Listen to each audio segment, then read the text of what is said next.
அன்பான மாதா தொலைக்காட்சி நேயர்களுக்கு வணக்கம். இன்றைய நிகழ்ச்சியில் நம்ம அஹ், சின்ன சின்ன டிப்ஸு, அதோட பெனிஃபிட்ஸ் என்ன அப்படிங்கிறது பார்க்கலாம்.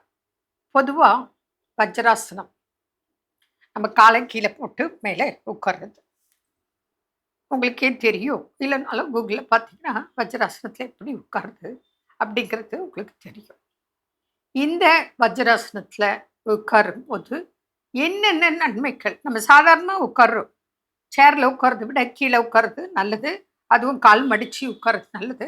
அதுலேயும் வஜ்ராசனத்தில் உட்காரும் போது என்ன பெனிஃபிட்ஸ் அப்படின்னு நம்ம பார்க்கலாம். இப்போ ஆஹ், உடம்பு வெயிட் இருக்கு, அந்த வெயிட் குறைய நமக்கு வஜ்ராசனத்தில் உட்கார்ந்தா ரிசல்ட் கிடைக்கும். இப்போ தைராய்டு ப்ராப்ளம் இருக்கு, அவங்க வஜ்ராசனத்தில் உட்கார்ந்தா நல்லது.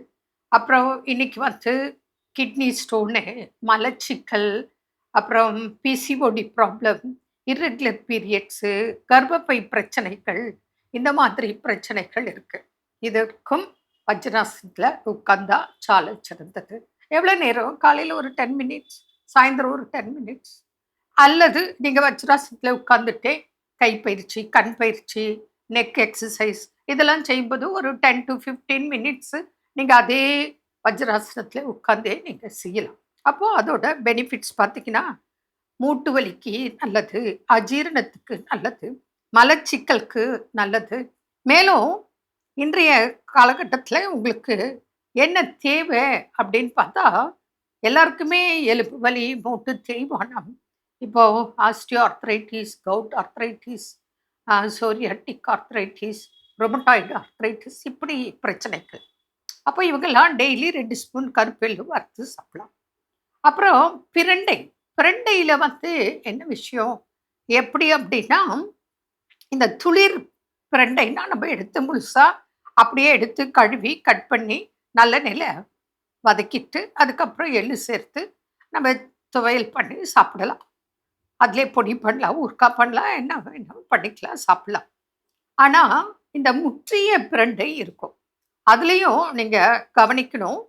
இந்த கள்ளிச்செடி மேலே இருக்கிற பிரண்டை சாப்பிட்டா கசக்கும். அதனால அந்த பிரண்டையை எடுக்கிறத விட பொதுவாக வேற எங்கேயாவது இருக்கிறத எடுக்கலாம். அப்படியே சப்போஸ் உங்களுக்கு அந்த கள்ளிச்செடி மேலே தான் இருக்கு, அதுதான் எடுத்துட்டு வராங்க, கசப்பாக இருக்குன்னா நீங்கள் என்ன பண்ணணும், அந்த பிரண்டைய, முற்றிய பிரண்டை கிடைக்கும், அது வேஸ்ட் கிடையாது, அதுவும் மருத்துவ குணம் நிறைந்தது. ஆனால் நீங்கள் என்ன பண்ணணும், அந்த பிரண்டைய நில நிலமாக எடுத்து கட் பண்ணிட்டு நடுவில் ஒரு கோடு போடணும். இப்படி இருக்கும் பிரண்டை, அதில் இப்படி ஒரு கீரல் போடணும். கீரல் போட்டு போட்டு மோரில் நைட்டு ஊற வச்சிருங்க. அதை எடுத்து காலையில் காய வச்சு அதுக்கப்புறம் நீங்கள் அதை பயன்படுத்தலாம்.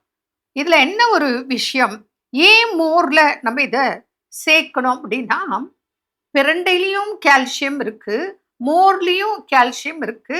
இனிப்பில்லாத கால்சியம் மோரில், பாலில் கூட கால்சியம் இருக்கு, ஆனால் பாலில் கொஞ்சம் இனிப்பு இருக்கு. அதனால மோரில் ஊற வைத்த பிரண்டையை சாப்பிடுவது சால சிறந்தது. சின்ன டிப்ஸ் தான். நீங்கள் எப்படி வாங்க போறீங்க, செய்ய போறீங்க, சாப்பிட போறீங்க, ஏன் இந்த விதத்தில் செய்யக்கூடாது, அடிஷ்னல் பெனிஃபிட்ஸ் என்ன, அதைத்தான் இன்னைக்கு நம்ம முன்னோர்கள் சொல்லி கொடுத்ததை உங்களுக்கு நினைவு கூறுறோம். மேலும் நமக்கு போனுக்கு, ஸ்ட்ரென்த்துக்கு என்னென்ன சாப்பிடணும் அப்படின்னு பார்க்கும்போது, இப்போ பிரண்டை, எள்ளு, கசகசா, சுண்டைக்காய், இதெல்லாம் நம்ம கண்டிப்பாக உணவில் சேர்த்துக்கிட்டோன்னு சொன்னால் இதெல்லாம் நேச்சுரல் கால்சியம் உள்ள பொருட்கள். ஆனால் இன்னைக்கு நீங்கள் என்ன பண்ணுறீங்க, நிறைய பேர் உங்களுக்கே தெரியும், வருடக்கணக்கில் கால்சியம் மாத்திரை சாப்பிட்றீங்க. நான் என்ன சொல்கிறேன், கால்சியம் மாத்திரை கெமிக்கல். அதை விட உணவிலேயே கால்சியம் நிறைந்த உணவுகளை ஏன் சாப்பிடக்கூடாது? இதனால்தான் நம்ம முன்னோர்கள் வெத்தலைப்பாக்கு சுண்ணாம்பு கூட சாப்பிட்டாங்க. இப்போ மருத்துவ ரீதியாக இது பாருங்க, ஒரே ஒரு துளி சுண்ணாம்பு ஒரு டம்ளர் தண்ணியில் கரைச்சி கூட நீங்கள் குடிக்கலாம். வெத்தலைப்பாக்கு போடுறவங்களுக்கு பிரச்சனை இல்லை, சுண்ணாம்பு சேர்த்து போடணும். அப்படி வெத்தலைப்பாக்கு போடாதவங்க அந்த சுண்ணாம்புல உங்களுக்கு கால்சியம் சத்து இருக்கு. அதை நீங்கள் ஒரு ஒரு சும்மா ஒரு பிஞ்ச் எடுத்து போட்டு தண்ணியில், ஒரு டம்ளர் தண்ணியில் கலக்கி கொடுக்கும்போது உங்களுக்கு ஒரு பிரச்சனையும் பண்ணாது. இது போல உணவுகளை நம்ம சாப்பிடும் போது நமக்கு வாதம் நீக்கும். அதே போல முருங்கைக்கீரையோட பூண்டு சேர்த்தால் நமக்கு மூட்டு வலி, வாதம் வெளியேறும். இது போல நிறைய டிப்ஸ் உங்களுக்கு நான் தினந்தோறும் சொல்லப் போறேன். எல்லாம் நோட் பண்ணி வச்சு கவனமாக கடைப்பிடிங்கள். என்ன நேயர்களே, மீண்டும் நாளை சந்திப்போம். நன்றி. அன்னை மரியே வாழ்க.